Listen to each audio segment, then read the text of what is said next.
¿Quieres saber cuáles son los mejores suplementos deportivos, los con mayor evidencia científica, validados por la ciencia? Pues entonces quédate hasta el final de este video y juntos lo averiguaremos. Antes que nada debemos entender qué es un suplemento. Un suplemento deportivo es aquel complemento a nuestra dieta que va orientado a mejorar nuestro rendimiento.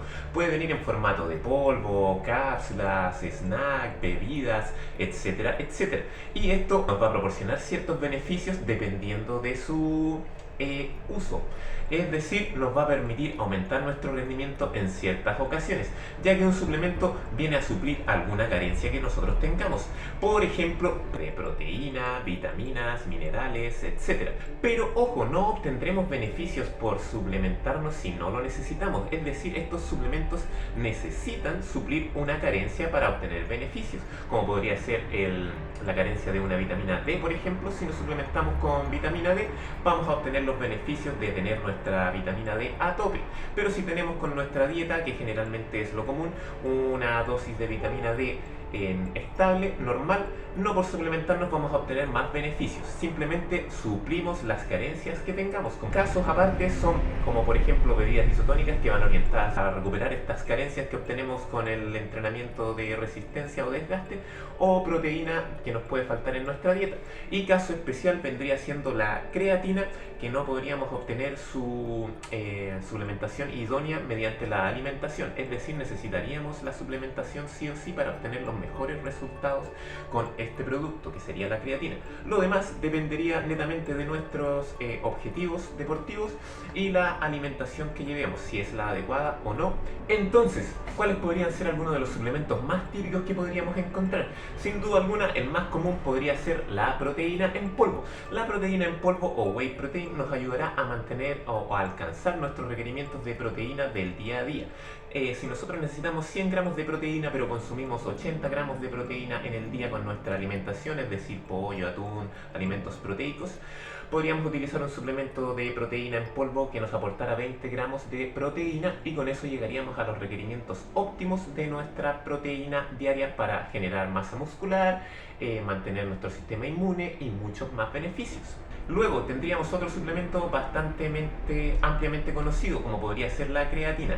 La creatina, a diferencia de la proteína, no la podemos obtener en las necesidades óptimas para lo que es un rendimiento deportivo. Por ello, sí o sí necesitaríamos una suplementación exógena de creatina, aportándonos esos niveles de creatina que no podemos obtener gracias a la alimentación para mejorar y mantener nuestro rendimiento deportivo de manera óptima, a tope. Otro suplemento ampliamente conocido, quizás uno de los más consumidos por la población, aunque no lo sepa, es la cafeína, que viene en el café, viene en el té, viene en las bebidas carbonatadas, etcétera, etcétera.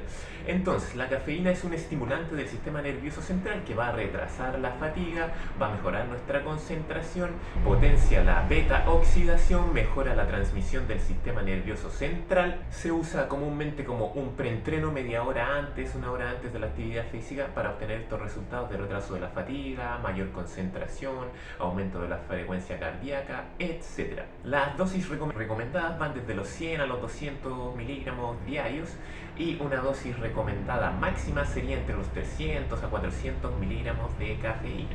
Luego también podríamos tener la famosa carnitina o L-carnitina, que nos ayuda a nivel de mitocondria a transformar los triglicéridos en ácidos grasos libres, es decir, fomenta la movilización de los ácidos grasos, aunque esto no está completamente validado por la ciencia, como lo veremos a continuación.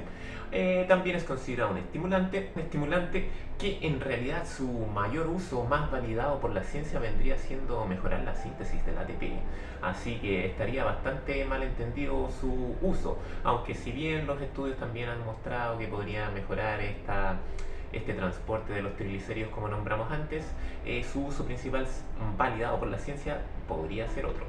La glutamina o L-glutamina es un aminoácido que principalmente va orientado a lo que es la recuperación muscular, pudiendo mejorar la resíntesis de ATP, de glucógeno muscular, pero también la ciencia nos contradice bastante estos puntos, siendo más validada en lo que son patologías más que en un uso deportivo en sí. Como nombrábamos anteriormente, muchos de estos suplementos, en este caso en particular también, podrían ser mucho más válidos si nosotros tenemos una carencia de cierto nutriente. En este caso podría ser si tenemos carencia de glutamina. Sin duda alguna, suplementarnos con glutamina nos daría los beneficios que no estaríamos obteniendo gracias a su carencia. El magnesio, otro suplemento muy de moda hoy en día, nos ayuda, entre otras cosas que no son las comunes, que se suele asociar con mejora de la calidad del sueño, por ende mejor generación de la hormona de crecimiento, GH, que se produce durante el sueño, por si no lo sabían, y huesos fuertes y demás cosas. Pero también hay un factor muy importante, la bomba de sodio-potasio, que podría, en algunos estudios ha demostrado mejorar la transmisión del impulso nervioso, es decir, mejorar la contracción muscular, por ejemplo, en series de repeticiones de ejercicios de carga. Así que ahí habría otro uso muy importante para el magnesio si es que tuviéramos la deficiencia del magnesio. La taurina, otro aminoácido que nos ayudaría a mejorar nuestra respuesta. Recordemos que las contracciones musculares son producidas a través de un impulso del sistema nervioso central que recorre desde nuestro cerebro hasta las motoneuronas del músculo para realizar estas contracciones voluntarias. El hierro es otro suplemento bastante desconocido que nos podría ayudar en cuanto a mejorar nuestra resistencia a la fatiga, es decir, retrasar la fatiga. Especialmente sería orientado para los deportes de resistencia. Algunos otros suplementos de manera rápidamente vistos podrían ser la beta-alanina, que está orientada a lo que es retrasar la fatiga, tamponador del ácido láctico, nos serviría para deportes de resistencia. También tendríamos el bicarbonato sódico, que funciona de una forma similar a lo que es la beta-alanina, pero una vendría funcionando intra y la otra extracelular, suplementación, para retrasar la fatiga, manteniendo la acidez de nuestros músculos. También ya tendríamos vitaminas y minerales que, como lo comentamos, podrían ser específicos de ciertas necesidades o carencias. Aminoácidos BCAA, aminoácidos de cadena ramificada, no estarían tan validados por la ciencia y quizás no serían la mejor opción en cuanto a suplementación deportiva.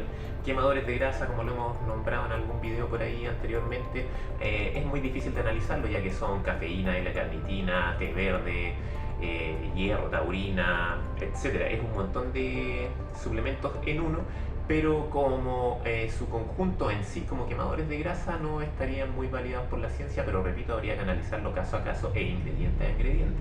Colágeno, cromio, vitamina D, vitamina C, multivitamínicos, prehormonales, que tampoco estarían muy validados por la ciencia, HMB, que tampoco estaría muy validado por la ciencia, salvo en ciertos casos, etcétera, etcétera. En fin, es decir, cualquier vitamina o mineral podría tener su formato de suplemento, y asimismo también cualquier macronutriente.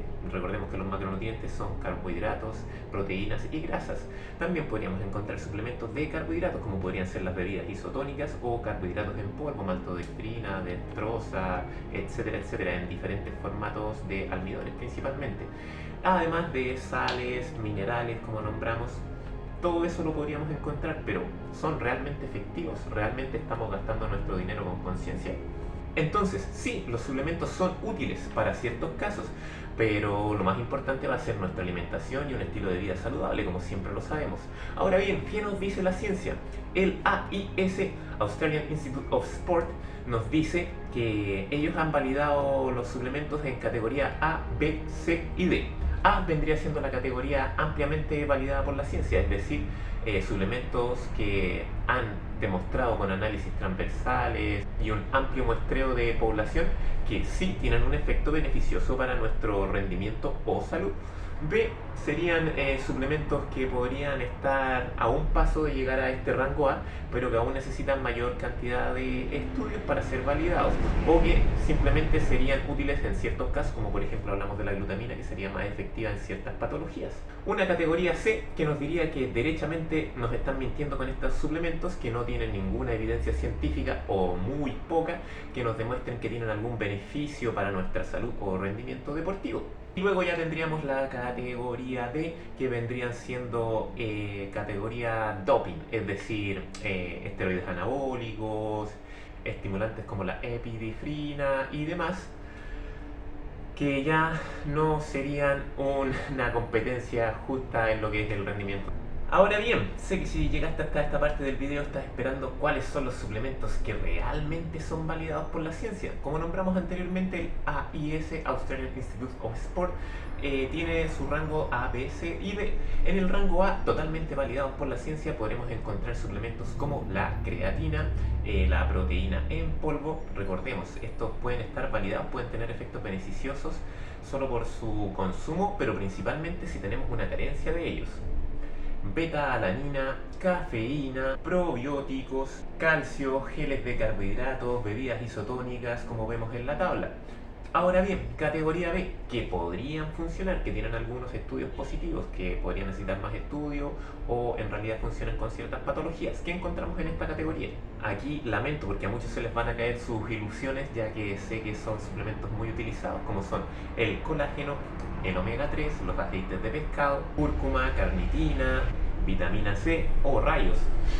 Entrando en la categoría C, estamos nombrando rápidamente algunos pequeños cantidades de suplementos, ya que hay muchos otros. Podrán encontrar en la página oficial del Instituto Australiano del Deporte toda la lista definida con cada uno de los suplementos.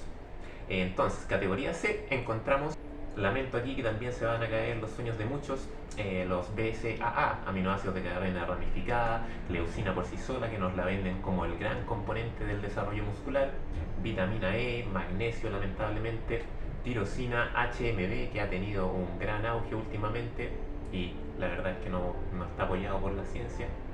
Prebióticos, recordemos que existen los probióticos, prebióticos e incluso simbióticos, entre otros. Y categoría D, lo que vendría siendo doping en el deporte o ya uso de sustancias ilícitas. No vamos a entrar mucho en este tema, pero por nombrar algunos, pues podrían ser la efedrina, el DHEA, DEA, liberadores de GH es la hormona de crecimiento, o aquí ya entrarían derechamente muchos anabólicos esteroides, Tribulus terrestris y muchas otras cosas que ya vendrían siendo catalogadas, como bien decimos, doping o uso ilícito de sustancias.